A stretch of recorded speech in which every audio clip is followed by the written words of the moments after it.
காலையில தூங்கி எழுந்தா ஃபர்ஸ்ட் பிளஸ். ஃபர்ஸ்ட் போட்டோ தொட்டு கும்பிட்டுருவீங்க. அதான் ஃபர்ஸ்ட் பிளஸ் வந்து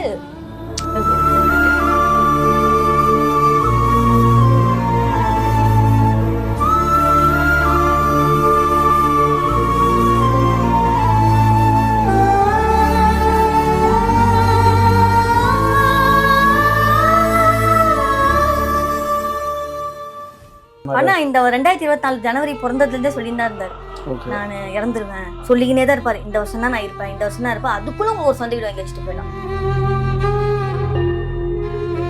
நினைச்சிட்டேன்னா அவ்வளவுதான். இன்ன பொழுது தாங்க முடியாது. நினைச்சு அழுதுட்டேன்னா அவ்வளவுதான். பிஸ்கெட், இந்த பிஸ்கெட்டை பிரிச்சுட்டு தான் காஃபியோ டீயோ இல்ல ஜூஸோ ஏதோ வாங்கிட்டு வந்து வச்சிருவேன். இல்ல காலைல காஃபி தான். இங்கே வரா மாதிரி இல்லை, நான் உங்களுக்கு டிஃபன் காஃபி எல்லாம் வைக்கணும், வீட்டுல இருக்காரு அப்படின்னு சொல்லிட்டு இது பண்ணிட்டு சிங்கப்பூர், மலேசியா, ஜப்பான் அங்க இங்கன்னு போனதுக்கு காரணம் அவங்க 2 பேர் தான். இந்த தருணத்துல அண்ணன் சித்தண்ணனுக்கும் நம்ம சூப்பர் ஸ்டார் ரஜினிகாந்த் சார் அவர்களுக்கும் இந்த தருணத்துல நான் ரொம்ப சந்தோஷத்துல மிக்க மகிழ்ச்சி அடைகிறேன். இப்போ பிளாக் ஷிப் சேனல்ல இருந்து அடுத்து உங்களுக்கு கால் பண்ணாங்களா? எந்த நிலைமையில இருக்கீங்க? அண்ணனுக்கு உடம்பு சரியில்லாதப்ப கால் பண்ணாங்களா? பிளாக் ஷிப் உதவி, அதுக்கப்புறம் உதவிகள் பண்ணாங்களா? இறப்புக்கு அப்புறம் உதவி இங்க பண்ணல. என்ன பிஜிலி, நீனா 3 வருஷம் தானே ஆகுது இந்த ஃபீல்டுக்கு வந்து, பாத்துக்கலாம் பிஜிலி, போ பேமெண்ட் தானே அப்புறம் வாங்கிக்கலாம். அப்படிலாம் கிடையாதுங்க. 100 பேர் சொல்லுவாங்க, அப்படிலாம் கிடையாது. அது வந்து நேரம், அவராலையும் தான் நம்மளும் வளர்ந்தோம். இப்போ விக்னேஷ்காந்த், ஆர்ஜே விக்னேஷ்காந்த் ஏதாவது பேசினாரா உங்ககிட்ட? ஆர்ஜே விக்னேஷ்காந்த் வந்து ஃபோன் போட்டோம், ஆனா வந்து கட் பண்ணாங்க. சரி எங்கன்னா ஷூட்ல இருப்பாங்க இல்லையா, அஸ்வின் கானா, அவர் தான் 2-3 தடவை பதில் சொன்னாரு. அதுக்கப்புறம் ஏன்னா உதவிகள் வந்து பிஜிலி வீட்டுக்கு வரும்போது அதை தடுக்கிறதுக்கு நிறைய பேர் இருப்பாங்க இல்லையா. யாரெல்லாம் தடுக்கிறாங்க? கேட்டிருந்தா என்ன பிச்சை காசு போடுற மாதிரி 200 ரூபாய் 100 ரூபாய். அதனாலதான் இப்ப நாங்க இந்த வீட்லயே இருக்கோம். மயிரை கூட புடுங்க முடியாது, அந்த ஆளாலே ஒண்ணும் பண்ண முடியல. இந்த பொம்பளை என்ன பண்ண முடியும்?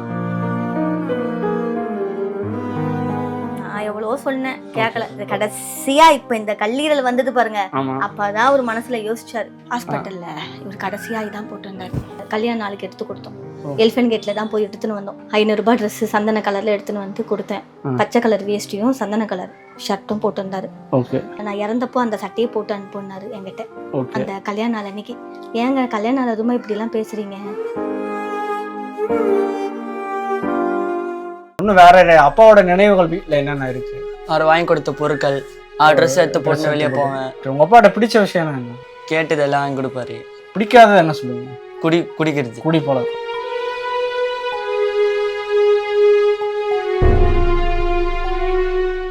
அக்கா வணக்கம். வாங்கப்பா.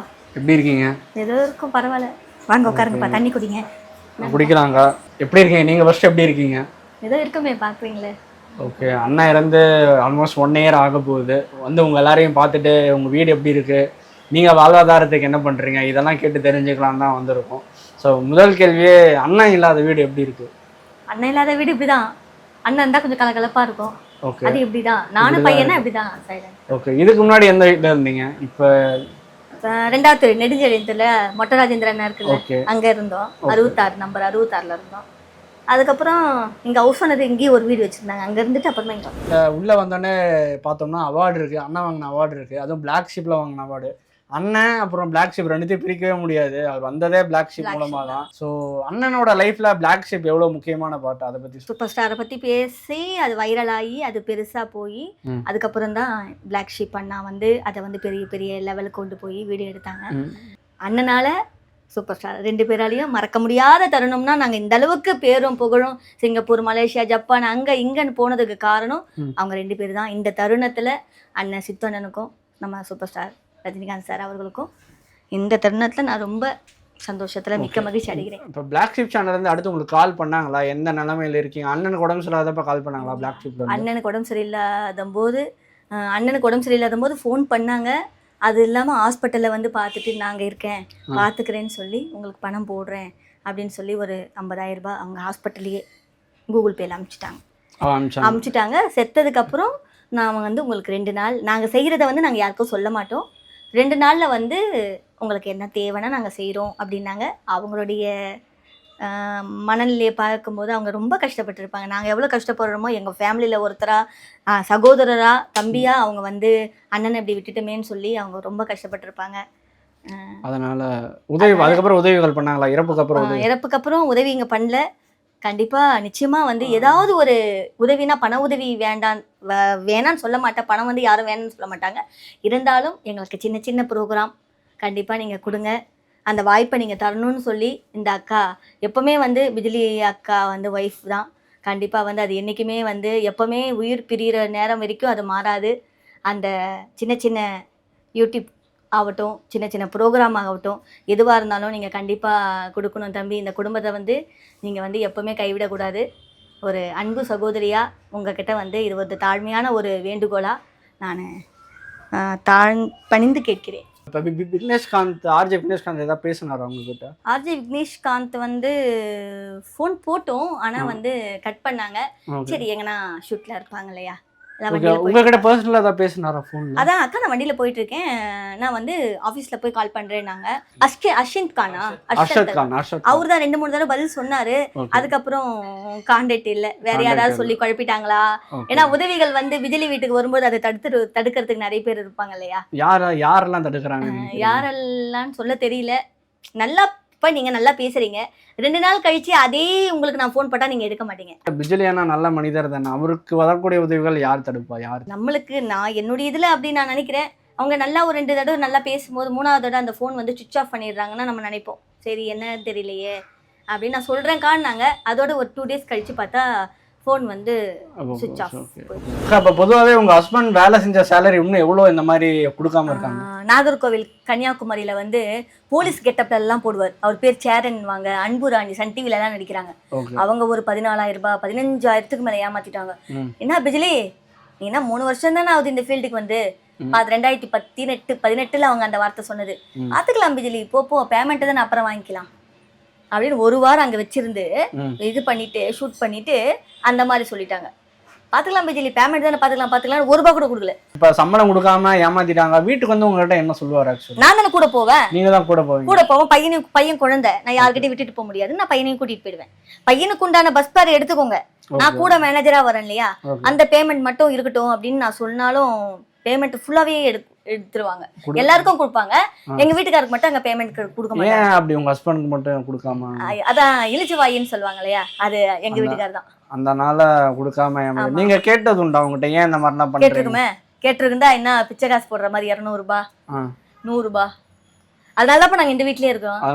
6-7 படத்துல ஷார்ட் பிலிம்ல எங்களுக்கு வந்து ஷூட்டிங்ல பணம் கொடுக்காத 2.5 லட்சத்துக்கு மேல எங்களை ஆளுங்க ஏமாத்திட்டாங்க. அதனாலதான் நாங்க மேலுக்கு வராம இன்னமும் இருக்கிறோம் இங்கேயே. எங்களை விட சின்ன சின்ன ஆர்டிஸ்டுங்களாம் எவ்வளவு பேர் ஆளாயிட்டாங்க பாத்தீங்களா. நாங்க ஏன் இப்படியே கீழே இருக்கிறோம்? இந்த மாதிரி பணத்தை வாங்காம ஏமாத்திட்டு தான் இந்த மாதிரி ஆளா இதுவாகி போச்சுங்க நிலைமை. அவர் என்ன பண்ணுவார் பாவம், அவர் கேட்க தான் முடியும், போய் அடிச்சு சண்டவா போட முடியும். அந்த மாதிரி லெவல்லையா இருக்காரு அவர், அடிக்கிற லெவலில் இருக்காரு, வாங்கின்னு வர லெவலில் தான் இருந்துக்கிறாரு அவர். இப்போ நீங்க வந்து காசு கேட்டீங்கல்ல, ஏதோ நீங்க இப்போ நான் முயற்சி எடுத்து ஒரு பண்ணியிருக்கேன். அந்த அதான் யாரோ துணை இவனா செயலாளர், அவங்களுக்கு நேற்று தான் முடிவு வீடியோ கால்லாம் கொடுத்துருக்கிறேன். அந்த கபிலேஷ்ன்றவங்கிட்ட பார்க்கலாம். ஓகே, அவங்க என்ன சொல்றாங்க? மயிரை கூட பிடுங்க முடியாது அப்படின்னு சொல்லிட்டு அந்த பையன் வேற ஒரு பையன் கிட்ட சொல்லியிருக்காமல இருக்கு. அந்த பொம்பளை அவரு அந்த ஆளாலே ஒண்ணும் பண்ண முடியல, இந்த பொம்பளை என்ன பண்ண முடியும் அப்படின்னு சொல்லிட்டு அந்த பொம்பளை என்ன பண்ணணுமோ பண்ணிக்கிட்டோம் அப்படின்னு சொல்லிட்டு மெரிடியன் ஹோட்டல் வடபழனியில இருக்காம அங்க ரூம் போட்டு தங்கிதான் அந்த ஈவிபில ஏதோ ஷார்ட் பிலிம் பண்ணிட்டு இருக்கான். நான் இந்த வாரம் ஃபுல்லா அவ்வளவு பெரிய ஹோட்டல்ல ரூம் போட்டு தங்குறாருன்னா கண்டிப்பா வசதி உள்ள ஆளாதான். அதான் துணை செயலாளராம திமுகல அவங்க அப்பா பெரிய வசதியான பார்ட்டியா. உன்னால முடிஞ்சது காசு தர முடியாது, உன்னால முடிஞ்சது நீ பாத்துக்க, அவ்வளவுதான். இப்ப உங்க ஹஸ்பண்ட் இல்ல அப்படின்றப்ப அவங்களை எந்த அளவு மரியாதை குறைவா நடத்துறாங்க? சில பேர்லாம் எப்படி மரியாதை குறைவா? பணம் நம்ம கேட்க போனா அந்த நேரத்துல அந்த முகம் சுளிக்கிறது இருக்குது இல்லையா, அதுதான். இந்த வீட்டோட வாடகை எவ்வளவு? இது மொத்தம் வந்து இந்த மாசம் வந்து 4,750 ரூபாய் வந்திருந்தது. புகழ் வந்து கொடுத்திருந்தாரு. அதுல நாங்க வந்து ஒரு 700 ரூபாய் நாங்க வீட்டு செலவுக்கு எடுத்துக்கிட்டு மிச்சத்தை கொடுத்தோம். ஒரு 192 ரூபாய் பேலன்ஸ் இருக்குது, ஹவுஸ் ஓனருக்கு கொடுக்கணும். நீங்க 192 ரூபாய்? ஆமா கொடுக்கணும். அது வந்து பேலன்ஸ் வச்சிருக்கோம். எல்லாமே செலவு பண்ணிட்டேன், பையன் இருக்கான், ஸ்கூலுக்கு போகணும், பஸ் பேர் தேவைப்படும், அதனால வச்சிருக்கோம். ஓகே, உங்க வீடு பார்க்கும்போதே தெரியுது, ஒரு கிச்சன் இருக்கு, ஒரு ஹால் இருக்கு, பாத்ரூம்லாம் எங்க? வெளியே தான். அது காமன் டாய்லெட்டா? காமன். அத ஒரு 3 வீடு தான், அவ்வளோ யாரும் யூஸ் பண்ண மாட்டாங்க, ஃப்ரீயா தான் இருக்கு. ஓகே, அதனால அது இந்த வீட்ல தங்குறது எவ்வளவு கஷ்டமாக்கா இருக்கு? அவரு நிறைய 30 படம் பண்ணவர் அவரே இங்க தங்கிட்டு இருக்கும்போது நம்ம சாதாரணம் நம்மலாம் வந்து நம்ம தங்குறதுல ஒன்றும் பெருசு இல்லை. ஓகே, என்னைக்காவது உங்க ஹஸ்பண்ட் என்ன சொல்லுவாரு, சொந்த வீடு வேணும்னு ஆசைப்பட்டிருக்காரா? ஆனா இந்த 2024 ஜனவரி பிறந்ததுல இருந்தே சொல்லிட்டு தான் இருந்தாரு, ஓகே நான் இறந்துருவேன். ஏங்க சும்மாவே இருக்க மாட்டியா, வாயை வச்சு நீ எதுக்கு இந்த மாதிரிலாம் சொன்னது? ஒரு கல்யாண நாள் வரட்டும், ஒரு பிறந்த நாள் வரட்டும், சொல்லிக்கினே தான் இருப்பாரு, இந்த வருஷம் தான் நான் இருப்பேன், இந்த வருஷம் தான் இருப்பேன். அதுக்குள்ள ஒரு சொந்த வீடு வாங்கி வச்சுட்டு போயிடும், ஒரு 4 கிரவுண்டாவது வாங்கி வச்சுட்டு போனோம், 4 மணியாவது ஏங்க முதல்ல உயிரை பாருங்க, அப்புறமா நீ 4 மணி 1/2 மணிலாம் வாங்குவேன் நான் சொல்லிட்டு. ஆனா அண்ணா அடிக்கடி சொல்லுவார், நான் எனக்கு என்னமோ சாவற மாதிரி இறக்குற மாதிரி. இந்த வருஷம் ஃபுல்லா சொல்லியிருந்தாப்பா இருந்தாரு, பிறந்த நாள் கொண்டாடும் போதும் சரி, பொங்கல் கொண்டாடும் போதும் சரி, தீபாவளி கொண்டாடி சொல்லிக்கினே தான் இருந்தாரு அவர் இந்த வாட்டி. ஓகேக்கா, இப்போ அண்ணன் கூடயே இருந்திருப்பாரு, கல்யாணம் ஆகி இத்தனை உடனே கூட இருந்திருக்காரு, ஒரு பையன் இருக்காங்க. பட் சடனா அவர் இல்லாத அவர் தவறி போன இந்த நாட்கள்லாம் உங்களோட மனநிலை எப்படி இருக்கு? நினைச்சிட்டேன்னா அவ்வளவுதான், இன்ன பொழுது தாங்க முடியாது. நினைச்சு அழுதுட்டேன்னா அவ்வளவுதான். அண்ணனோட நினைவுகள் உங்களுக்கு எப்பயாவது வருமா? டெய்லி தான், டெய்லி ஒரு நாளைக்கு நம்ம சாப்பாடு வைக்கிறோம், காலையில டிஃபன், மதியானம் காஃபி, டீ, பிஸ்கெட் அந்த மாதிரி வைக்கும்போது நமக்கு அந்த நினைப்பு வந்துட்டு தான் இருக்கும். என்ன சாப்பிடுவார் அண்ணன் காலையில சொன்னேன் உங்ககிட்ட? காலையில எந்திரிச்ச முதல் வேலையா உங்ககிட்ட என்ன கேட்பாரு அவரு? காஃபி குடிப்பாரு, காஃபி குடிச்சிருவாங்க. இப்போ பிஸ்கெட்டு காக்காக்கு வச்சுட்டு வந்துட்டேன்னா அதோட டிஃபனு சாப்பாடு அந்த மாதிரி நம்ம என்ன செய்யறோமோ அது. நீங்க காலையில எந்திரிச்சு என்ன பேசுற விஷயங்கள்லாம் என்ன மாதிரி இருக்கும்? என்னன்னா இன்னைக்கு ஷூட்டிங் எப்படி, அவர் கட்டில இருந்து அது இறங்கி வந்து உட்காந்தாருன்னா, ரெஸ்ட் ரூம் போயிட்டு வந்து உட்காந்தாருன்னா இன்னைக்கு ஷூட்டிங் என்ன சொன்னாங்க, எது சொன்னாங்க, நம்ம நேற்று என்ன பேசணும், ட்ரிங்க்ஸ் எல்லாம் ஒரு நேரத்தில் அடிச்சிருப்பாங்களே, அந்த நேரம் மறந்துடுவாங்கல்ல, நம்ம என்ன பேசணும் ஷூட்டிங்ல, நான் எதனா திட்டினா, என்ன பேசினா, நீ தானே கூட வந்த உனக்கு தெரியும்ல, அந்த மாதிரி விஷயங்களை பகிர்ந்துக்குவோம், எங்களுக்கு நாங்களே பகிர்ந்துக்குவோம். ஆனா அண்ணன் கொஞ்சம் அப்பாவி மாதிரி தான் தெரியுறாரு. அவர் ஷூட்டிங் அனுப்புறப்ப நீங்க என்ன சொல்லி அனுப்புவீங்க? கூட நான் தானே போவேன், அதனால அது எப்பயுமே கூட நீங்க போயிருவீங்க. ஆமா, அது ஒரு ஒரு 10-15 படத்துக்கு, ஒரு 10-13 படத்துக்கு நான் போல. ஓகே, அதுக்கு பொன்மகள் வந்தாள் ஷூட்டிங்க்குலாம் நான் போறேன். நீங்க ஏன் கூட போறது மாதிரி? என்னன்னா அந்த பொன்மகள் வந்தாள் ஷூட்டிங்ல வந்து பிரகாஷ் என்ற மேனேஜர் வந்து சொல்லிட்டாரு, அண்ணன் தண்ணி அடிக்கிறாங்க நிறைய. இப்ப நான் போன் பேசும்போதே அண்ணன் குழல்னாரு, ஒரு நாளைக்கு நான் 5000 ரூபாய் சொல்லி 10 நாளைக்கு 50,000 ரூபாய் கொடுக்குறேன்னு சொல்லியிருக்கேன், இல்லைன்னு சொல்லிட்டு எனக்கு வந்து ஷூட் வேணான்றாங்க. ஜோதிகா மேம் வந்து கால் ஷீட் கேட்குறாங்க, என்ன ஏதுன்னு கேட்கும்போது நான் வந்து அதுக்கு பொறுப்பு எடுத்துக்கிறேன், அந்த 10 நாள் நான் அண்ணன் அவர் கூட நான் வரேன், எங்க ஹஸ்பண்ட் கூட நான் வரேன்னு சொல்லிட்டு ஏவிஎம் தரமணி ஃபிலிம் சிட்டில தான் அந்த ஷூட் வந்து பண்ணாங்க. அவர் சம்பாதிச்சுக்கிற காசு கொடுக்குறாரா அப்படின்னு உங்களுக்கு தோணுருக்கா? அதுல வரப்ப ஏதாவது செலவு பண்ணிடுவாரு? செலவுனா என்ன, ஒரு சாப்பாடோ பிரியாணியோ ஒரு ஆசைப்பட்டதோ அந்த மாதிரி வாங்கி கொடுக்குறது அதெல்லாம் பண்ண மாட்டாரு. பையனுக்கு வாங்கி கொடுப்பாரு, ட்ரிங்க்ஸ் அடிப்பாரு, மற்றபடி. நீங்க எனக்கு அதை சொல்லியிருக்கீங்களா, ஏன் இந்த மாதிரிலாம் குடிய வெல்லாம இந்த மாதிரிலாம் சொல்லியிருக்கீங்க? நான் எவ்வளவோ சொன்னேன், கேட்கல. கடைசியா இப்ப இந்த கல்லீரல் வந்தது பாருங்க, அப்பதான் ஒரு மனசுல யோசிச்சாரு, போயிடுவோம் போல இருக்குதுன்ற எண்ணம் அவருக்கு வந்து இந்த வாட்டி தான் வந்துருச்சு ரொம்ப. ஓகே, எவ்வளவு வருஷமா அண்ணன் குடிச்சாரு? அவர் 10வது படிக்கும் போதே குடிச்சுன்னு இருக்கிறேன்னாரு. நீங்க கல்யாணத்துக்கு அப்புறம் கொஞ்சம் சொல்லி ஏதாவது ட்ரை பண்ணி? கல்யாணம் ஆகி ஒரு 3-4 வருஷம் குடிக்காம தான் இருந்தாரு, ஒரு 4-5 ரொம்ப குடிக்காம தான் இருந்தாரு. இந்த கொரோனா வந்தப்பதான் ஒரு ரொம்ப லாக்டவுன் போட்டாங்க பாரு, அப்பதான் அந்த வீட்டுல வாங்கி வச்சு குடிக்க ஆரம்பிச்சாரு. உங்க அம்மா அப்பா ஏதாவது சொல்லியிருக்காங்களா, ஏமா இந்த மாதிரிலாம் அவர் பண்றாரு? அம்மா தான் முக்காசி நேரம் வாடகை கட்டுவாங்க, வாடகை மாத்தினா அட்வான்ஸ் மாத்தினா வாடகைன்னு அவங்க தான் கொடுப்பாங்க. அவங்க வீட்டு முக்கியமான விஷயங்கள்லாம் சொல்லுங்க. உங்க பின்னாடியே உங்க ஹஸ்பண்ட் போட்டோ இருக்கு. ஆமா, நீங்க காலையில எழுந்திரிச்சோன்னா என்ன மாதிரி இதெல்லாம் பண்ணுவீங்க? காலையில தூங்கி எழுந்தா ஃபர்ஸ்ட் போட்டோ தொட்டு கும்பிடுவீங்க. அதான் ஃபர்ஸ்ட் பிளஸ் வந்து கொடுத்துட்டு இந்த மாதிரி அப்புறம் நம்ம வேலையை காலையிலேயே உங்க ஹஸ்பண்ட் ஒரு முத்தத்தை கொடுத்துட்டு தான் ஸ்டார்ட் பண்றது. ஓகே, அதுக்கப்புறம் உங்க ஹஸ்பண்ட் பிடிச்ச விஷயங்கள் ஏதாவது வைப்பீங்களா போட்டோ கீழே? பிஸ்கெட், இந்த பிஸ்கெட்டை பிரிச்சுட்டு தான், இந்த பிஸ்கெட்டை பிரிச்சு பிஸ்கெட் இருக்கு, டீ இருக்கு.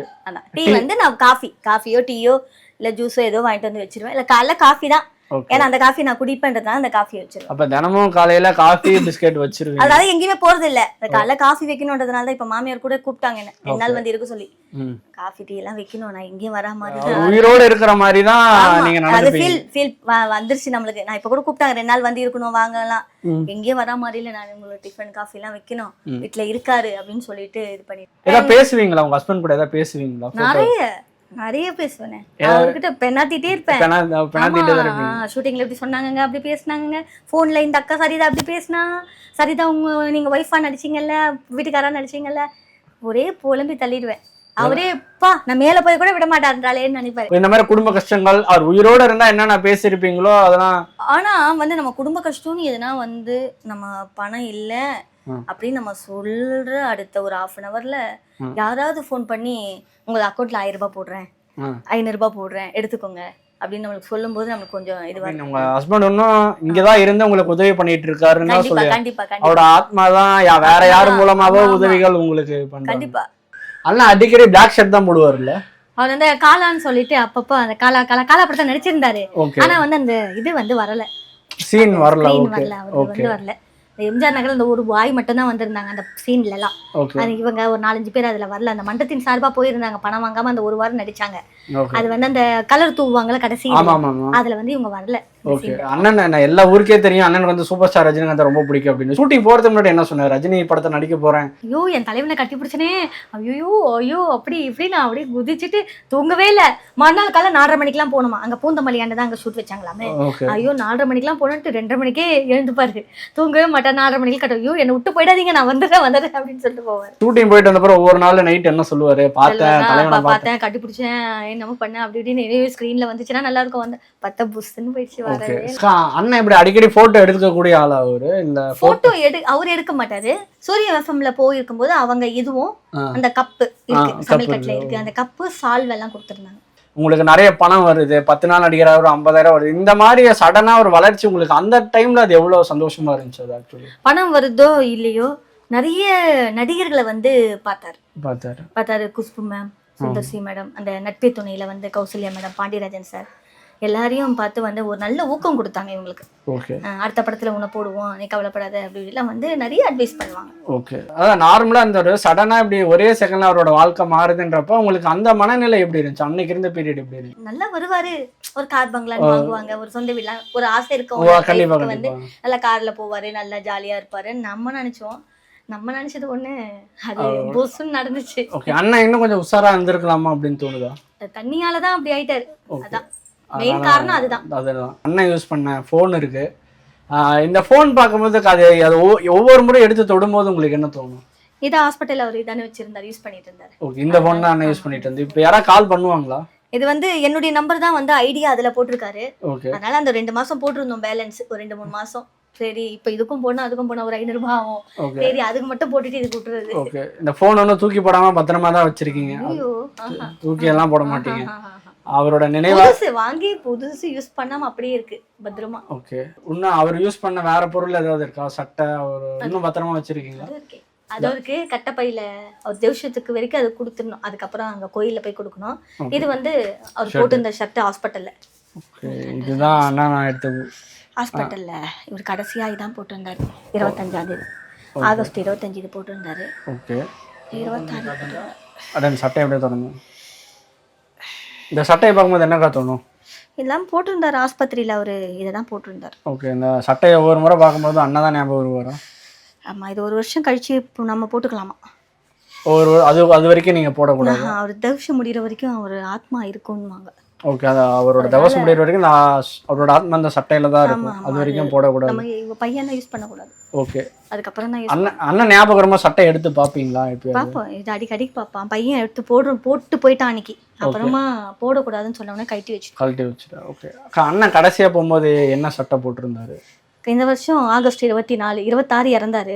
24 ஹாஸ்பிட்டல்ல கல்யாண நாளுக்கு எடுத்து கொடுத்தோம். எலிஃபென்ட் கேட்ல தான் போய் எடுத்துன்னு வந்தோம் அந்த கடையில. ஓகே. 500 ரூபாய் ட்ரெஸ் சந்தன கலர்ல எடுத்துன்னு வந்து கொடுத்தேன். பச்சை கலர் வேஷ்டியும் சந்தன கலர் ஷர்ட்டும் போட்டிருந்தாரு. ஓகே. அதையே எனக்கு நான் இறந்தப்போ அந்த சட்டையை போட்டு அனுப்புனாரு என்கிட்ட அந்த கல்யாண நாள் அன்னைக்கு. ஏங்க கல்யாண நாள் அதுமா இப்படிலாம் பேசுறீங்க அப்படின்னு. 26ஆம் தேதி அன்னைக்கு 27ஆம் தேதி எடுத்துன்னு போற அன்னைக்கு இங்கேருந்து கீழே வைக்கிறாங்க. அந்த ஷர்ட்டு தான் போட்டுன்னு போனார். அண்ணனோட கடைசி ஆசை அதானா? அந்த சட்டையை போட்டு போகணும். அந்த ஷர்ட்டு தான் நல்லா இருக்கு, எனக்கு பிடிச்சமான ஷர்ட்டுன்னாரு. ஓகே. இப்போ நம்ம கூட யார் இருக்காருன்னா நம்ம பிஜிலி அண்ணனோட பையன் கிஷோர் தான் நம்ம கூட இருக்காரு. ப்ரோ எப்படி இருக்கீங்க? நல்லா இருக்கும் ப்ரோ. நல்லா இருக்கீங்களா? ஓகே. அப்பாவோட ஞாபகம் எப்பயாவது வருமா? டெய்லியும் வரும் ப்ரோ. டெய்லியும் வரும். என்னென்ன விஷயங்கள் பார்க்கும்போது அப்பா ஞாபகம்? வீட்டில் எதை பார்க்க? இந்த ஃபோட்டோ பார்க்க சொல்ல. ஓகே. டிபியில் கூட அதை வச்சுருக்கேன். ஃபோன் டிபி அப்பா தான் வச்சுருக்கீங்க. ஓகே. ஓகே. ஃபோனோட வால்பேப்பர் கூட அதான் வச்சுருக்காரு. அவர் உங்ககிட்ட அடிக்கடி சொல்கிற அட்வைஸ் என்னவா இருக்கும்? அப்பா அடிக்கடி சொல்கிற அட்வைஸ்? நீ படிக்கணும்ப்பா, இன்ஜினியர் ஆகணும்ப்பா அப்படின்னாரு. இன்ஜினியர் ஆகணும்ப்பா, அதான் அப்பாவோட ஆசையா? இன்னும் வேற அப்பாவோட நினைவுகள் வீட்டில் என்னென்ன இருக்குது? அவர் வாங்கி கொடுத்த பொருட்கள், ட்ரெஸ் எடுத்து போட்டு வெளியே போவேன், ஃபோட்டோ எடுத்து அது போடுவேன். ஓகே, உங்கள் அப்பாட்ட பிடிச்ச விஷயம் என்ன? கேட்டதெல்லாம் வாங்கி கொடுப்பாரு. பிடிக்காதது என்ன சொல்லுவீங்க? குடிக்கிறது. குடி பழக்கம். நீ அப்பாட்ட சொல்லியிருக்கீங்களா, அப்பா வேணாம்ப்பா குடி விட்டுறலாம்ப்பா அந்த மாதிரி ஏதாவது சொல்லியிருக்கீங்க? சொல்லிருக்கேன். என்ன சொல்லுவார் இதுக்கு? எதுவும் சொல்ல மாட்டாரு. எதுவும் சொல்ல மாட்டார். ஓகே, அப்பாவோட படங்கள்லாம் பார்த்துருக்கீங்களா? என்ன படம் ரொம்ப பிடிக்கும் அப்பா? ஜாம்பி, ஓகே, நட்பே துணை, நெஞ்சமுண்டோட ராஜா, சித்து அங்கிள்லாம் நினைச்சாங்களே அந்த படம், நிறைய படம் ரொம்ப பிடிக்கும். ஒருவேளை இப்போ ட்ரை பண்ணி பார்க்கலாமா? அவருக்கு ஃபோன் கால் ட்ரை பண்ணி நம்பர் வச்சுருக்கீங்களா? சித்துவனாக தான் கால் பண்ணியிருக்காங்க.